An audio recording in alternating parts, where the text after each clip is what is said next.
Good morning, everyone. This morning we're just going to have a quick chat about ZS testing. I'm not going to run through the ZS test. That's kind of pretty straightforward. But I'm going to sort of just run through why we do a ZS test and then a little bit about what Guidance Note 3 says about ZS testing, right? So why do we do a ZS test? What's the purpose of it, right?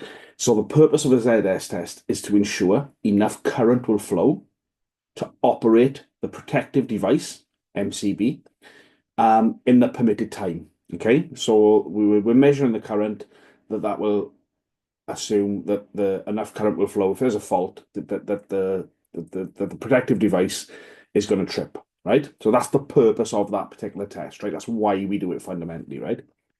Methods of testing. So this has been a bone of contention. So we're going to look at guidance note 3 and we're going to look at 643.7.3.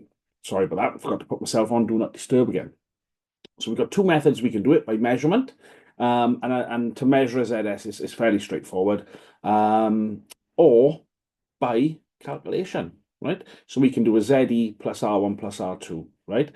And what it says in guidance note 3, the latter, so 2, so measurement of R1 plus R2, which is the dead test, plus the ZE, so ZS equals ZE plus R1 plus R2, according to guidance note 3, is the preferred method when determining ZS for final circuits and distribution circuits.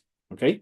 So when we're looking at training providers and when we're looking at teaching and when we're looking at teaching from guidance note 3, what guidance note 3 here is saying is that we can measure it if it's safe to do so, or the preferred method, there it is there, look, the word preferred method is the calculation method. We teach both and we encourage both.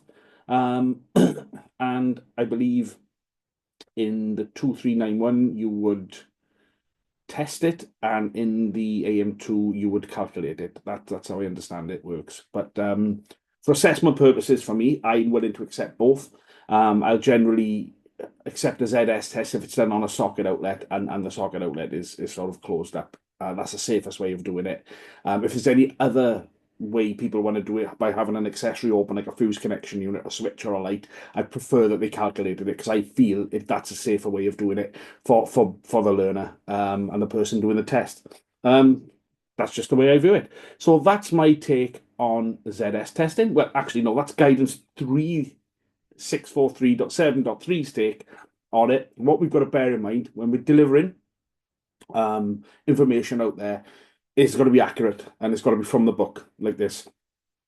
Testing is a little bit like in the real world driving, where once you've passed your driving test, you're going to drive the way you're going to drive, and that's the end of that. And you're going to test the way you're going to test, and that's the end of that. And everyone has different ways and means of doing it. But when we're learning and when we're on MVQ 2391 AM2, we're always going to go by guidance note 3, and we're always going to go by the written text and guidance that we're given, and that's how we assess that particular